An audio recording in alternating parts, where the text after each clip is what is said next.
Discovery Home and Health presenta Tu cocina, tu medicina. ¿Sabías que la materia prima de muchos medicamentos puede encontrarse en la cocina de tu casa? Así es, ingredientes naturales como la sábila, el brócoli, guatila, la caléndula y miel, entre otros, al ser combinados de manera óptima, se convierten en remedio para varias dolencias comunes, efectivos como la píldora o el jarabe, pero traídos desde el huerto. No es por nada que 400 años antes de Cristo, Hipócrates, considerado el padre de la medicina moderna, dijera: sea el alimento tu medicina y la medicina tu alimento. Acompáñanos en este maravilloso viaje alrededor de la medicina hecha en casa, descubriendo ingredientes, remedios, recetas y secretos para llevar una vida más saludable y natural. Presentado por Dr. Rojas y el Parque de la Salud. Muchas gracias por estar nuevamente con nosotros en una nueva edición de Conexión Vital, un programa de prevención y educación en salud.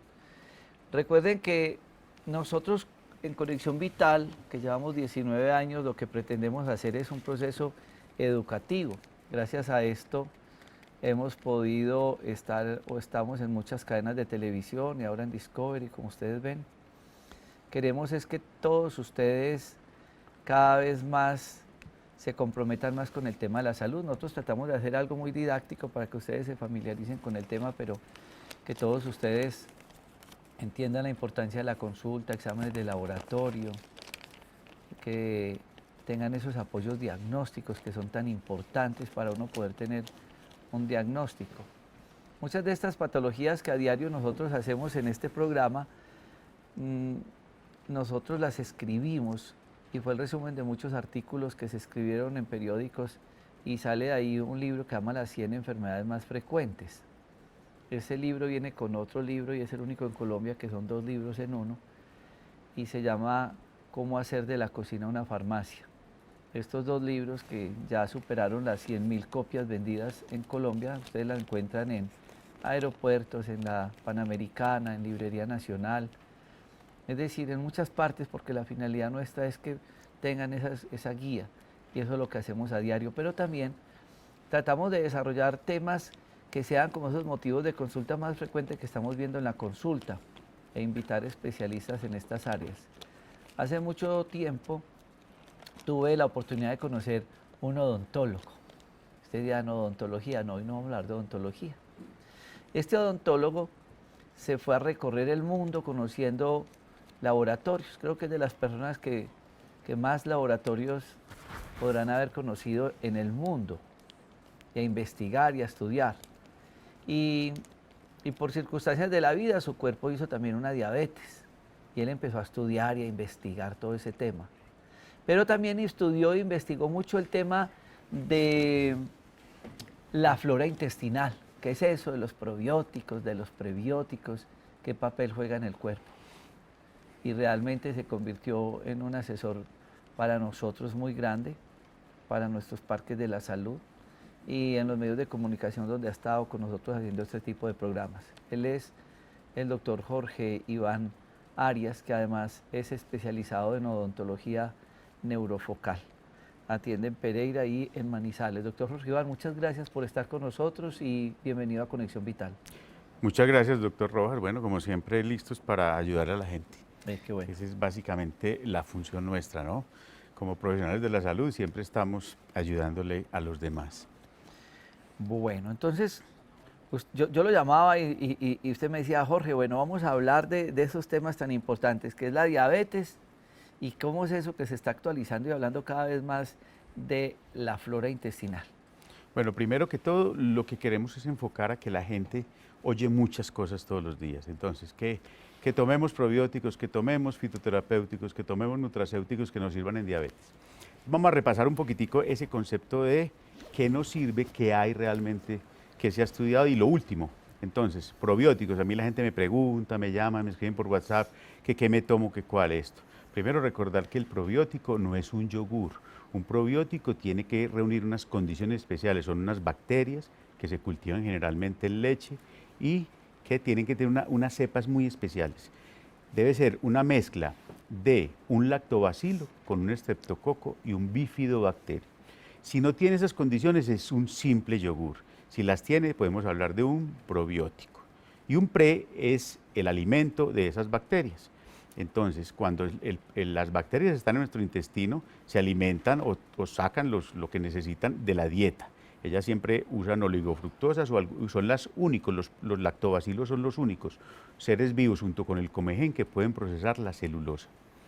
Eso es un probiótico. Ahora, ¿dónde lo encontramos? Entonces, obviamente, algunos tipos de yogur muy específicos. No todo yogur es probiótico, pero algunos sí. ¿Qué otros productos? El kéfir. ¿Qué es el kéfir? Es un yogur que hacían los árabes.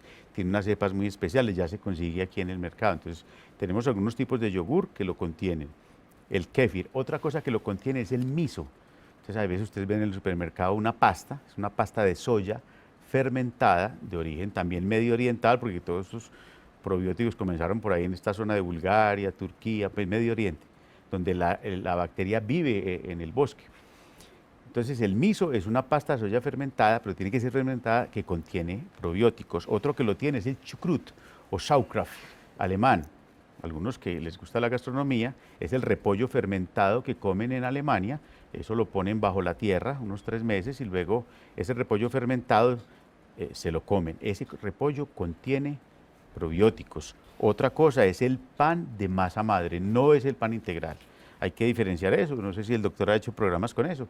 El gluten pues está muy controvertido hoy día, pero el pan de masa madre es una levadura que la cultivan y la cultivan, no es una levadura que se pone para producir el pan, sino que ya viene, entonces la mantienen. Ese pan de masa madre contiene probióticos también, o en cápsulas o polvo. Entonces, no sé, creo que el doctor Rojas está vendiendo el probiótico en cápsulas. El BioPlus, ese es hecho en Bulgaria. Entonces, el probiótico ya cuando viene de un laboratorio donde han cultivado la bacteria, la han liofilizado y la han puesto en una cápsula con unas concentraciones en billones suficientes para que sean saludables, ese también sirve, ese es un probiótico. Entonces, ¿qué hacen? Perdón, también es el probiótico el que se prepara en agua, panela, y ahí está el honguito y se va, Sí, lo que pasa es que lo que pasa es que eso hay muchos. Entonces está que el que tienen las monjas, que el que tiene no sé quién. Hay N cantidad de cepas y bacterias que se pueden cultivar y tener en la casa. De hecho, si uno tiene la cepa suficiente y antes de que se le acabe el yogur, coge una parte y lo reproduce, también es válido, pero hay que tener unas condiciones de higiene porque ellos se mueren muy fácil, se contaminan con otras cepas que no lo son. Yo lo que quería retomar para poder empezar a hablar de cuáles son los que sirven en diabetes o eso, es ¿qué hacen? ¿Qué sirve? ¿Qué hace un probiótico? Entonces, lo más importante...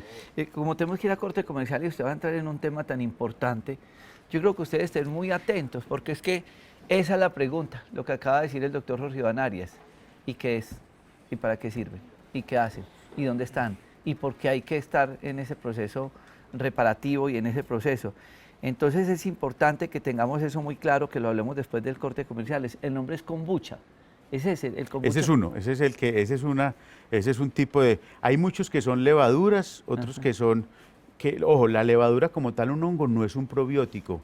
El probiótico tiene que ser una bacteria, pero algunas de estas hongos que se cultivan, las bacterias que necesitamos como probióticos viven ahí, se reproducen en la leche, en la panela, pero hay que tener mucho cuidado porque hay más o menos 400 tipos de bacterias en la flora humana, más las que hay por fuera. La mayoría de los probióticos beneficiosos que para el cuerpo humano son de afuera, son bacterias buenas de afuera, no son las de la flora humana. Ese es otro paseo y eso lo hablamos otro día, como la enterogermina y bueno, y todas estas otras cosas, el floratil, son para repoblar nuestra propia flora. Estamos hablando de bacterias de afuera. Y vamos a tener un ejemplo ahora de una bacteria muy importante de la flora que la están usando.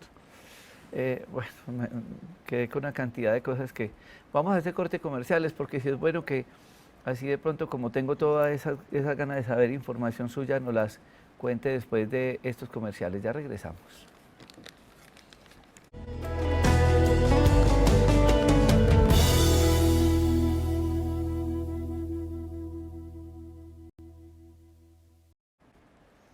A veces yo no quisiera ir a comerciales y dejar ahí que los camarógrafos sigan transmitiendo lo que hablo en cortes de comerciales, porque es que tratar de resumir en 1 hora un programa tan extenso y es muy difícil y me da mucha alegría de corazón cuando el doctor Jorge Iván Arias viene a este programa porque fue un autodidacta en esto, estudiar, y eso es lo que él nos está compartiendo en 1 hora, el resumen de muchas horas de estudio. Entonces, ¿para qué sirven? ¿Por qué es bueno que la gente sepa el tema de los probióticos y por qué los deben de tomar preventivamente?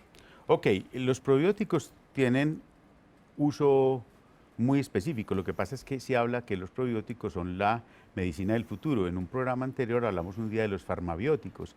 Es que, ¿en qué iban? En Europa ya van como en la quinta generación de probióticos, es decir, ya van más allá del yogur y la cápsula. Ya están diciendo, si esa bacteria hace un efecto en el organismo y eso produce un metabolito X, pues una sustancia, saquemos esa sustancia y démosela a la gente para la enfermedad. Ahora hablamos de una bacteria muy especial que están usando. Entonces, ¿para qué sirven los probióticos? Primero, la primera función es que aumenta la absorción de calcio en el colon. Entonces, hace que las personas mayores tengan una mejor vejez. Segundo, regula el metabolismo hepático de lípidos y grasas. No sé, ustedes han hablado pues mucho de lípidos y grasas, porque uno le dice, no, que tome omega 3, sí, la omega 3 ayuda, pues hormonas, triglicéridos y eso. Pero el probiótico, como es la bacteria que aumenta el metabolismo del hígado, entonces nos va a ayudar a regular esas grasas. El tercer efecto más importante es el efecto barrera. Eso sí lo hemos hablado muchas veces. El sistema inmunológico. ¿Qué es el efecto barrera contra las bacterias patógenas? Ejemplo, les voy a dar un ejemplo pequeño. El Lactobacillus bulgaricus, que fue el que descubrieron en Bulgaria a principios del siglo pasado, es muy grande. Es una bacteria que puede medir hasta 6-7 milímetros, que eso es una brutalidad en una bacteria. Ojo, milímetros, pero siendo microscópica, no es que se vea a simple vista. Como es tan grande, ella puede colonizar desde el exófago, básicamente desde el anthrax hasta el recto. Pero en el intestino, donde están todas las bacterias peleando, las buenas y las malas, él se pega a la pared intestinal y como es tan grande, evita que otras bacterias más pequeñas se fijen. Entonces no se pueden, y si la bacteria no se pega a la pared intestinal, no se puede reproducir y se muere. Entonces es arrastrada por ese limo y luego al colon y luego es arrastrada por las heces. Entonces, ese papel es muy importante. Esa qué pena interrumpirlo. Entonces, si yo tengo bacterias malas y tomo esas bacterias buenas, compiten con las malas para que no se... Compiten con las malas para que las malas no se reproduzcan. Y lo hemos hablado también, el 40% del peso seco de la materia fecal diaria son bacterias muertas. Si no fuera por las bacterias, moriríamos. Nosotros vivimos gracias a las bacterias. O sea, ejemplo, cuando el bebé nace estéril. En el útero está estéril, 0 bacterias en la boca. En la primera hora puede tener unas 100.000 bacterias. Y en el parto vaginal ellos... Claro, en las primeras 24 horas puede tener unas 400 a 500.000, pero a los 2 días, 3 días ya tiene 100 millones de bacterias en la boca. Un bebé que no tiene una dieta, que no está contaminado. Entonces, pero las bacterias son muy importantes y la última función es que mejora el mecanismo del sistema inmunológico. Eso es muy importante, que es que la gente cree que tomar probióticos es intestino y estreñimiento. No, pero no resulta que es que, eso. mire, que ya el doctor Jorge Iván Ardila se metió a hablar de inmunidad, de defensas. Exacto. Pero entonces, ¿cuál es el problema? Si ellas sirven para nuestras defensas y yo estoy tomando antibióticos y me están acabando las defensas, al tomar antibióticos estoy volviendo más propenso el cuerpo a más infecciones. No, al contrario, es decir, cuando estoy tomando antibióticos o tengo diarrea o te hago un barrido de mis bacterias, entonces se debe tomar el probiótico para que se me reproduzcan las bacterias de nuevo y le ayuden a ese intestino. No, sí, eso sí, pero le pregunto, tengo una infección, tomo antibióticos, el antibiótico mata pues mis infecciones, Mata las bacterias malas. Pero también mata buenas. Sí, claro. Y si mato las buenas que tengo, mi sistema inmunológico puede bajar. Es decir, que me puedo volver hasta más propenso a tener infecciones cuando tomo antibióticos. Sí, lo que pasa es que a veces el antibiótico a veces es impajaritable, como decimos nosotros, pero preferimos eso a que se muera el paciente. Sí, pero entonces al antibiótico, pero es que lo que está cayendo en el error muchos médicos es que no le dan el sustituto de nuevos probióticos. Hay dos situaciones ahí con la antibiótico-terapia, es cuando tomo antibiótico, debo tomar el probiótico, pero no con el antibiótico, es un horario contrario. Me explico, si me mandaron un antibiótico cada 12 horas, entonces en la sexta hora tomo el probiótico. ¿A mediodía? Exacto, si es por la mañana, entonces al mediodía. Y si me lo mandaron cada 6 horas, entonces cada 3 horas tomo el probiótico para ayudar a repoblar. Segundo, nunca tomen antibióticos con leche, porque la leche, el ion calcio, atrapa el antibiótico, lo lleva a través del tracto digestivo y no lo deja actuar. Eso es muy importante. Y mirar qué tipo de cepa. Si yo estoy tomando una cepa para el sistema inmunológico como Lactobacillus bulgaricus, le estoy ayudando a mi sistema inmunológico porque tengo una enfermedad crónica, porque tengo SIDA, porque tengo cáncer, porque tengo una enfermedad autoinmune, como una artritis reumatoidea deformante, te le ayudo. Pero si yo quiero repoblar mi flora intestinal porque tengo antibióticos o me dio diarrea o vómito, debo tomar probióticos de la flora humana, que estamos hablando ahora como estas cepas comerciales como enterogermina, floratil y eso, que son flora humana. Y ahí en eso les voy a hablar de una parte de la función. ¿Por qué se metieron con diabetes tipo 2? Porque han visto, hicieron varios estudios. El primero, como todo en la vida, siempre aparece por error, ¿cierto? ¿Cuál es la diabetes tipo 2 para que le expliquemos a las personas? Ah, bueno, sí, ya sabemos que hay muchos tipos de diabetes, la tipo 1 que es la insulinodependiente o congénita, diabetes juvenil. El que se tiene que inyectar. Inyectar insulina. Y la diabetes tipo 2, que es una diabetes adquirida por herencia, por factores genéticos, por malos hábitos alimenticios, etcétera, por sobrepeso, por muchas cosas. Esta diabetes tipo 2 es que el organismo sí produce insulina, pero no en la cantidad suficiente o hace resistencia a la insulina. Ahí es donde entran los probióticos. Primer estudio de los últimos que he estado analizando. Hicieron un estudio para una cosa que se llama DASH, que es para los pacientes que necesitan o que tienen problemas de presión arterial. Entonces, como todo siempre se descubre por error, empezaron a estos pacientes en ese estudio a darles un probiótico para ayudarles y descubrieron que ciertas bacterias de los probióticos buenos producen unas sustancias que se llaman butiratos. Estos butiratos actúan sobre la hemoglobina, actúan sobre los receptores tipo 2 que nos ayudan a mejorar la absorción de esa insulina, porque es que si yo hago resistencia a la insulina, así la produzca, no me va a servir para nada en la sangre, que es la que me ayuda a bajar los niveles de glucosa en la sangre. Y hicieron dos estudios, unos les daban el probiótico y a otros no se los daban. A los que los daban bajaron hasta en 10.7 el porcentaje de glucosa en sangre. Y a los que no le dieron probiótico fue 3 o 4, hasta 3.3 o 4% más de glucosa en sangre. Entonces dijeron, venga, entonces esto sirve para diabetes, ¿cierto? Si esto lo estamos dando a los hipertensos o a los que quieren bajar de peso, ¿por qué no se lo damos a los diabéticos? Y ahí fue donde empezaron a trabajar en eso. El otro... ¿Y sirvió? Sí. Acuérdense que cuando vean la sigla, los que estudian, pues cuando vean una sigla que se llama DASH, D-A-S-H, es que son la dieta apropiada para pacientes hipertensos, ¿cierto? Entonces, y sirvió, y le estaban dando eran unos yogures con unas mezclas. Entonces, pero a esos pacientes diabéticos que se le dan los probióticos, ¿cuál era la finalidad? No, acuérdense que eran hipertensos, lo que pasa es que, a ver. Iniciaron dándole a los hipertensos, sí. Y el estudio para hipertensos y terminaron que esos hipertensos, los que eran diabéticos, bajaron glucosa en sangre, mejoraron la resistencia a la insulina, mejoraron todo eso, sí. Pero ojo, una de las funciones de los probióticos que estamos hablando ahora es eso, la mayor eficiencia metabólica. Cuando yo hago que mi organismo, mis células trabajen bien, se me mejora todo. Porque ¿qué es la diabetes? Es una afectación del páncreas, pero el diabetes tiene 3 condiciones a las que tiene que cuidar toda su vida, que es la nefropatía, o sea, el daño del riñón, la retinopatía diabética, que se empieza a quedar ciego, y el daño vascular periférico, entonces por eso le amputan las piernas al diabético. ¿Qué notaron con los probióticos? Que todo diabético que consume probióticos tiene una eficiencia en todo su metabolismo, entonces mejora el funcionamiento sistémico de todo, ok. El otro es que sí está comprobado que la mayoría de los probióticos son hipoglicemiantes, entonces me bajan ese azúcar en la sangre, la glucosa, y bajan el colesterol. Es muy importante. Y volvemos a lo mismo, asociación de enfermedades crónicas no transmisibles, obesidad. La obesidad, que antes era el precursor, ahora se considera, la OMS la considera una enfermedad. Y entonces todo lo que está asociado a obesidad son diabetes tipo 2, hipertensión, accidente cerebrovascular, riesgo cardiovascular, todos asociados a sobrepeso, todos asociados a problemas metabólicos, todos asociados a mala absorción intestinal. Con los probióticos mejoramos todo, entonces le ayudamos especialmente a todas estas patologías crónicas, ¿no? Y voy a tocar un temita ahí para que les sirva de ejemplo. Siempre hemos hablado de lactobacillus bulgaricus, bueno, los probióticos, los que venden, suizos, alemanes, búlgaros y norteamericanos y tal. En Colombia y en varios países en Latinoamérica han estado estudiando una bacteria que me parece muy simpática, pero se llama Akkermansia mucinifila. Y esta Akkermansia es una de las bacterias más abundantes en el cuerpo humano, es de la flora humana.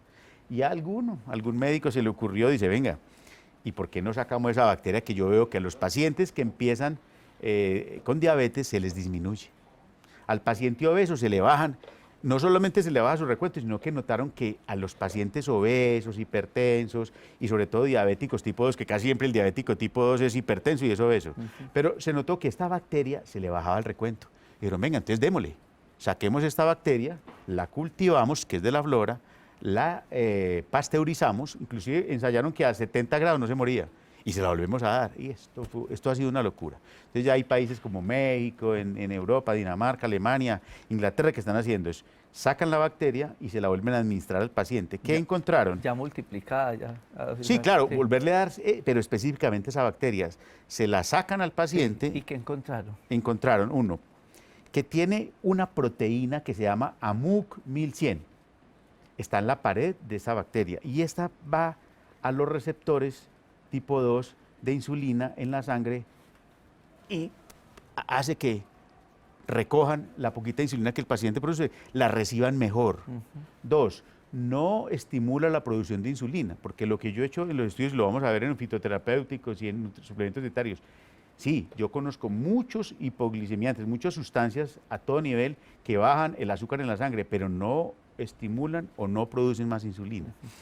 Ojo, entonces hicieron un grupo con ratones y dijeron, esto baja la dislipidemia en ratones, ratones con colesterol, triglicéridos, fregados, bajaron, aplicándole esta bacteria. La resistencia a la insulina disminuyó en los pacientes y la masa grasa fue transformada a masa muscular en obesos. Entonces disminuyó la masa grasa. Todo con esta bacteria, es un probiótico. Cambió grasa por músculo, en fin, qué interesante todo este tema. Vamos a corte comerciales y ya continuamos con este tema tan interesante hoy que es el uso de los probióticos como suplemento terapéutico de las enfermedades. Ya volvemos.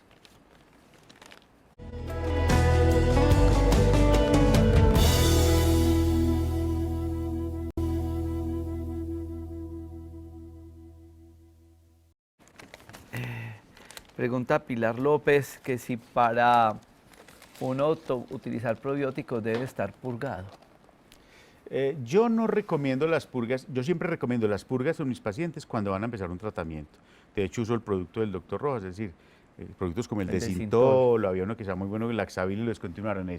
Yo comienzo con un paciente de cero, entonces le doy algo que me limpie un poco, me haga un drenaje hepático y biliar y me limpie el intestino.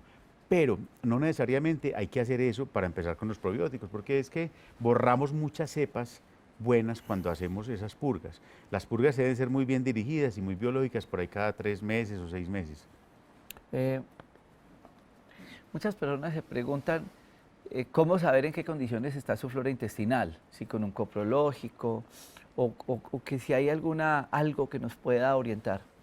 Sí, de eso se ha hecho y se ha hablado mucho. El problema de los coprológicos es que yo tendría que cultivar. Coprocultivo. El procultivo, claro, tendría que cultivar para mirar al microscopio y esa bacterióloga, esa persona, ser muy ducha en el conocimiento de las diferentes cepas. Doctor Jorge Iván, hay una serie de enfermedades que son las enfermedades autoinmunes, ¿cierto?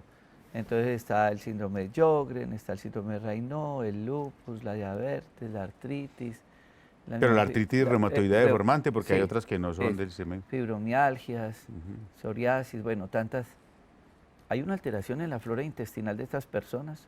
¿Puede los probióticos convertirse en una ayuda terapéutica, así como encontraron en la hipertensión, que de golpe se dieron cuenta que también servía para la diabetes? Sí, claro. De hecho, mire, yo le comentaba que cuando yo, en el laboratorio de Kendi en Bulgaria, el biólogo que dirigía la planta era un tipo muy sabio. Yo cuando podía, un tipo muy seco, pero cuando uno le preguntaba cosas realmente que tuvieran sentido, él le respondía. Él me decía, mire, el primer efecto de los probióticos en el cuerpo humano es la mejoría en la piel. La piel se sana, adiós acné, adiós bacterias, adiós psoriasis, adiós dermatitis. ¿Por qué? No sabemos, pero cuando hoy en día, pues 15 o 20 años después con estos estudios, de que la eficiencia metabólica del probiótico en el intestino hace que funcionen muy bien todos los mecanismos de defensa. Acuérdese que el órgano más importante del sistema inmunológico es el intestino delgado. En el intestino hay unas invaginaciones, esas invaginaciones se llenan de esas bacterias buenas. y estos metabolitos y todo lo que produce estas bacterias es lo que mejora la eficiencia metabólica del cuerpo para que se defienda a sí mismo. Porque es que no hay cura para las enfermedades, pero sí hay terapia. Y esa es la base de todas las medicinas. En la medicina tradicional china es equilibre el cuerpo, la energía, el ki, el yin y el yang. Si hay equilibrio, el cuerpo se regula. En odontología neurofocal, con la procaína, si el sistema neurovegetativo se equilibra, la célula misma se nivela y se cura, o por lo menos se defiende. En el matriz extracelular hay un montón de sustancias, pero hay que equilibrarlo. En los probióticos es igual, si yo tomo probióticos, equilibro mi flora, la mantengo repoblada y sana. Y de eso quería que habláramos, era también de los fitoterapéuticos en diabetes que sirven. Bueno, que me preguntan mucho eso. Tengo aquí una congestión con preguntas de probióticos y resulta que yo hace mucho tiempo pues teníamos la prescripción médica de los probióticos en la noche. En las últimas actualizaciones dijeron no, con el desayuno, con la comida, para que baje. Yo creo que nos aclare eso porque María Teresa Alvarado dice, buenas tardes, probióticos recomendados, mejor horario para tomarlos. Y si en caso de levaduras y hongos de la persona, sí se pueden tomar. Claro, el probiótico, la bacteria va a competir también con estos hongos, porque es que el hongo es patógeno, pero el hongo es habitante de la flora. Ejemplo, la Candida albicans vive en la vagina de las mujeres, es habitante normal. Pero si hay un desequilibrio ecológico allá en ese microsistema, el hongo ataca. En el intestino lo mismo, en la piel lo mismo. Entonces el probiótico siempre será una alternativa de defensa natural contra los hongos y levaduras. ¿Cuándo se toma? En las mañanas. En la noche hay mucha actividad metabólica, pero en la mañana, cuando yo empiezo a comer fresco, ¿cierto? Vegetales y que son prebióticos y otras fibras, cebolla, el queso, muchas cosas que le van a ayudar a esta bacteria a reproducirse, le va a ir mejor que en la noche. Acaba de tocar usted otro tema bien interesante porque entonces la gente dice, venga, como que están hablando de probióticos y usted ahorita acaba de decir prebióticos. Así. ¿Qué es el probiótico y qué es el prebiótico? Bueno, es sencillo, el probiótico son las bacterias vivas, llámese todas las quiera, pero que tengan esa simbiosis que yo expliqué ahora de las 3 bacterias juntas, porque si no, eso es un kumis o un yogur cualquiera.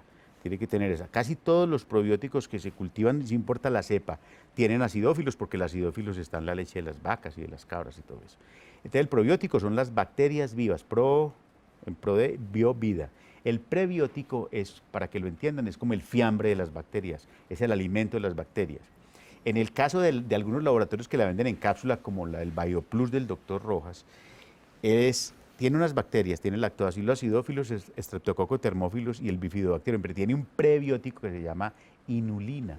La inulina es un oligosacárido extraído de la raíz de la chicoria. Ustedes dicen, hey, la chicoria, ¿tan sofisticado que es? Mire, se llama, en nuestro medio, es el diente de león. Que qué absurdo que en Europa lo comemos en ensalada, aquí lo pisa uno en los andenes. Cierto. Entonces, de la raíz del diente de león se extrae el 80% de la inulina que se vende a nivel mundial en las cápsulas, porque la inulina se la ponen no solamente a los probióticos, a las cápsulas de probióticos, la inulina se usa, todas esas cosas de suplementos y Ensure bueno, todos estos productos que venden para los diabéticos y para los niños, todos tienen inulina. Y esa inulina, tristemente, la importan y nosotros podríamos producir cientos de toneladas de inulina en Colombia. Y cuando se combina el prebiótico y el probiótico y prebiótico es un simbiótico. Es un simbiótico, que es el ideal. O sea, ahora que usted dice, no, pues yo no puedo comprar porque no sé, por lo que sea. Entonces, coman cebolla, puerro, semillas, o sea, muchas cosas que le van a servir de fiambre a estas bacterias. Las ensaladas siempre crudas, los vegetales crudos, yo insisto, una verdura cocinada no sirve para nada, eso es un carbohidrato más. Siempre crudos. Cuando yo como crucíferas, ¿cierto? Brócoli, coliflor, crudos, champiñones crudos, cebolla cruda, zanahoria, todo lo que le quieran echar a su ensalada, todas las lechugas, todas las crudas. Esta celulosa, porque los vegetales contienen oligoelementos minerales, pero muy poquita cantidad de agua. Y lo demás es celulosa. El ser humano no puede procesar la celulosa, eso nos ayuda al tránsito intestinal, pero a las bacterias sí, ellas sí pueden procesar esa celulosa y les sirve de alimento. Qué bien, qué información tan interesante, doctor Jorge Iván. Vamos a este corte comerciales y ya continuamos con todo este tema y para ver si nos va a quedar tiempo para entrar en diabetes o si no, invitar al doctor Jorge Iván a un nuevo programa para que podamos hablar de este tema. Ya regresamos.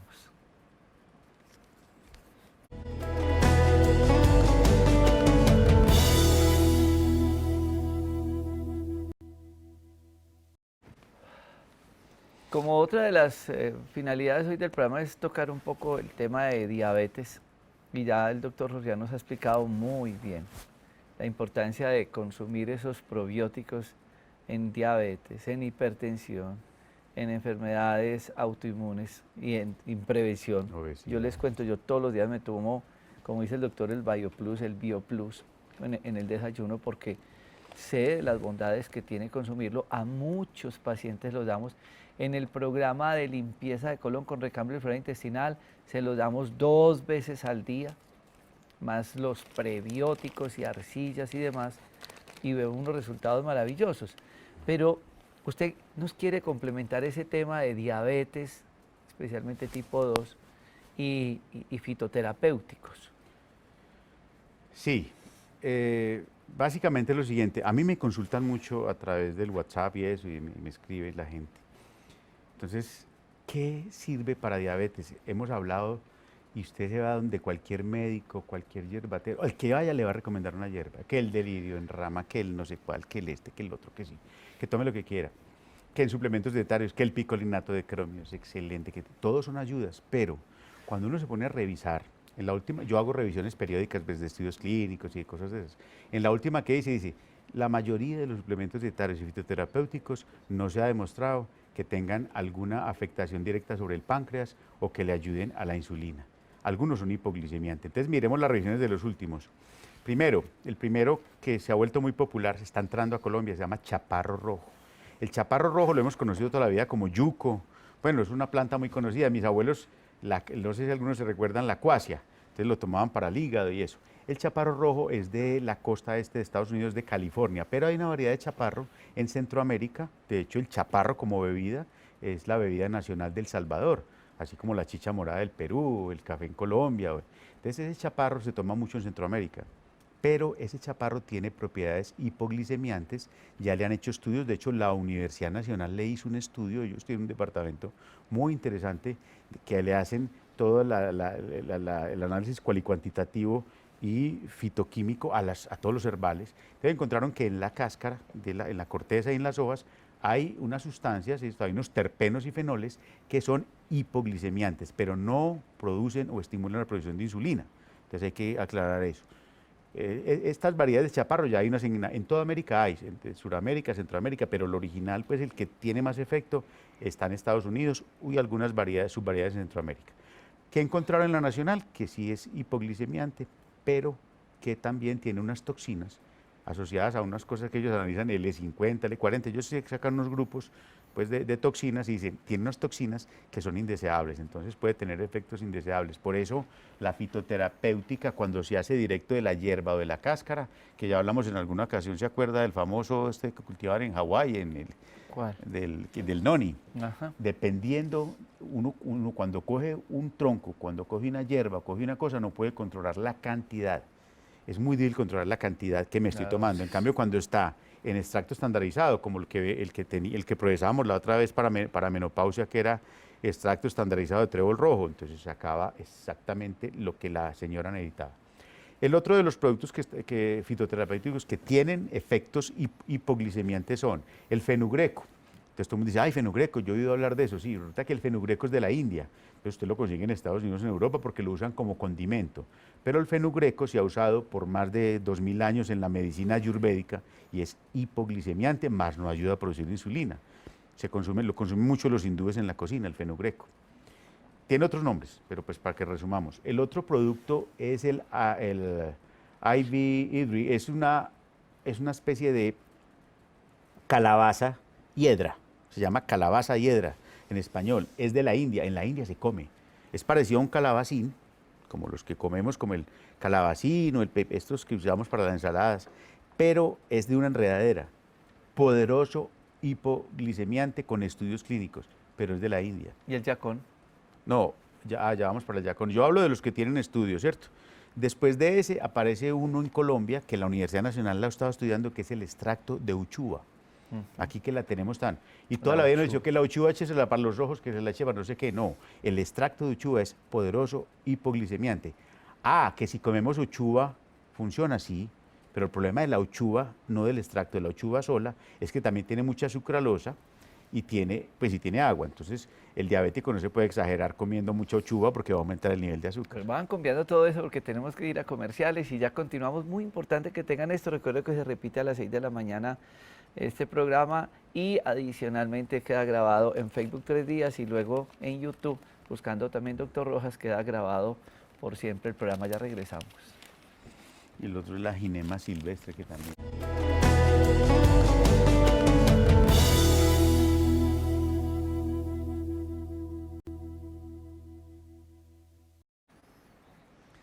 Bueno, yo sé que el tema de diabetes nos da para un programa entero. El doctor Jorge Iván lo que está haciendo es tratar de darnos como una orientación. Próximamente lo vamos a tener hablando únicamente sobre este tema. Pero nos queda claro pues, que los probióticos, indispensable, hipertensión, diabetes y todo el mundo debería consumir. Pero nos está dando una lista de plantas que nos ayudan en el complemento terapéutico con estudios. Porque muchos dirán, y de pronto colegas que nos están viendo, no, pero qué ramas, qué plantas. Perdónenme, pero más de la mitad de lo que uno va a una droguería son plantas medicinales. ¿Sabe cómo se llaman en la droguería? El ginkgo biloba, quiadón. ¿Y qué dice debajo? Ginkgo biloba. Y como la escopolamina es la buscapina compuesta. Y así nos gastaríamos el resto del programa. Entonces él nos está contando unas pautas de cosas que han sido estudiadas dentro de complementos fitoterapéuticos en la diabetes. ¿Cuáles más han sido estudiados? Bueno, otra de las plantas milenarias es el ginema silvestre. Lo mismo, es una enredadera de la India. De hecho, ginema en hindi es destructor de azúcar. Entonces, allá se ha usado. Como lo han usado milenariamente y la India es muy fuerte en farmacéutica, ya le están haciendo estudios clínicos, entonces le han encontrado su poder hipoglicemiante también. Pero si hacemos como una coincidencia, 4 o 5 de las plantas más poderosas hipoglicemiantes, todas son hindúes o tailandesas, casi todas son del sureste asiático o de la India o de China, no son de estas latitudes. Ahora, tendremos nosotros en nuestro medio muchas cosas, como dice un amigo mío de Cali que tiene un laboratorio, él dice, yo he peleado toda la vida para que Colombia monte un departamento de fitoterapia en el Ministerio de Agricultura para que nos metamos al Guaviare, al Caquetá, al Putumayo, al Chocó, a sacar cosas de allá para ayudarle a la gente. Pero están quemando el Amazonas. Sí, no hablemos de cosas tristes. Para hacer potreros y... Entonces, como este producto, ¿cierto? El ginema silvestre, el extracto de uchuva, el fenugreco, la calabaza hiedra y todos estos, y hay muchos. También hay otros que son muy comunes en nuestro medio. El doctor me habla ahora del yacón. El yacón realmente no estimula la producción de insulina ni es un hipoglicemiante, sino que es un endulzante que no hace aportes calóricos. Entonces, si yo como yacón, es un tubérculo que se cultivaba profusamente en los Andes, especialmente peruanos. Yo tuve la oportunidad de conocer al príncipe, así le decían, que es el mayor productor de yacón de Perú. Y entonces en Lima, en alguna ocasión nos reuníamos con él porque él exportaba ya yacón para Japón, para Alemania, Estados Unidos. Tiene una cosa loca y es una cosa ya muy tecnificada al nivel en que él la tiene. Y él me llevaba a ver pues todos los tamaños y las cosas, y hay subvariedades.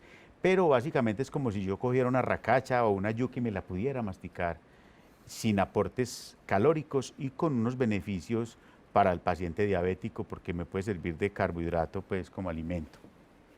Y ya con eso se elaboran dulces, compotas, conservas y muchas cosas. La canela. ¿No? La canela también. La canela sí que es milenaria. Yo tuve la oportunidad en una feria en Hong Kong de estar al lado de un tipo que solo vendía canela. Pero la canela yo la veía muy extraña. Entonces el tipo me decía, mire, es que yo vendo canela de Tailandia, vendo canela de Borneo, vendo canela, y eran gruesísimas, eran unas cosas. Y ustedes en América solo tienen la canela esa de cascarita, pues lo que le entendía yo pues en inglés. Y resulta que él me decía, esto tiene muchos estudios y sirve para muchas cosas. La canela lo que tiene es que como hipoglicemiante funciona, pero tiene muchos alcaloides, entonces cuando yo cojo concentraciones muy altas de canela pueden ser nocivas. O sea, la canela hay que manejarla con discreción. La cúrcuma. La cúrcuma también es hindú, ahora se está cultivando profusamente por aquí en el Quindío, en Calarcá, por ahí la están cultivando mucho. Es un tubérculo fabuloso, no tengo relación de ella como hipoglicemiante, pero sí la tengo como alimento en muchas cosas, en hipertensión, yo sé que la usan para muchas cosas. Yo personalmente la uso como condimento y me parece espectacular. La médica cirujana Adriana María Gómez Botero que nos escribe dice, Vemos con tristeza cómo muchos médicos, colegas que descalifican los probióticos, desconocen su importancia. Jimena también nos escribe desde Panamá. Jimena Muñoz Guerrero, muchas gracias por su sintonía. ¿Qué mensaje final usted le puede enviar a los pacientes con respecto a la parte preventiva con la ingesta de probióticos? Mire, ustedes recuerdan este médico de Bucaramanga que es un genio en probióticos, al cual yo sigo mucho y he leído su libro y sus cosas. Este niño trabaja con, este médico. Él es pediatra. Pediatra neonato. Neonatólogo y sí. intensivista, ¿no? Sí. Tipo es un genio y toda la vida. Y él recomienda los probióticos desde el niño recién nacido, desde que está en la sala de partos. Dice, denle probiótico desde que nazca. Pero ¿saben qué dice él? Que no se reemplazan con un yogurcito. Tenían que tomar 3 millones de pesos diarios pues, para que lleguen a las dosis, porque es que hay que saber la dosis y las cepas que se ven de utilizar. Pero para esa pregunta de que, o sea, en el cuerpo médico siempre tenemos colegas que no creen y otros que sí creen. Tenemos los alópatas. Nosotros los que hacemos medicina biológica y odontología integrativa, hacemos acopio de las terapias y de las cosas que hemos estudiado en la vida. Yo estudié medicina tradicional china, pero yo no me dedico a la medicina tradicional china. Yo estudié terapia neural, nutracéutica, pero yo soy odontólogo común y corriente, la odontología y la medicina no cambian. El consejo es, no se desvíen de la medicina y la odontología, tanto colegas como pacientes, pero usen acopio de lo que saben para ayudarle a la gente, de las cosas naturales, de las cosas buenas. No es que los químicos los tengamos que sacar del todo, es imposible sacarlos, pero cojamos las cosas naturales y mucho cuidado. El mensaje final, estamos llenos de bacterias resistentes. Nuestros hospitales están invadidos de bacterias resistentes y Caldas es uno de los más grandes, más graves. ¿Cómo combatimos eso? Con probióticos, con alimentación natural, con productos naturales. Y si los tienen que internar en un hospital y por casualidad lo tienen que operar de algo, saliendo del quirófano, que lo lleven para la casa. Cierto. Es un consejo que les doy. Así es. Doctor Jorge Iván, muchísimas gracias. Doctor Jorge Iván, ¿usted tiene un Facebook donde lo puedan seguir, contactar? Yo, lo normal, pues normalmente siempre damos nuestro WhatsApp para que les diga, 321 ¿sí? 642 0453. 321 642 0453. Yo recibo todos los días y me escriben de todo el país y muchos que nos están viendo saben que yo siempre les contesto. Muchísimas gracias a todos ustedes, mil gracias por estar con nosotros. No olviden remisión 6 de la mañana.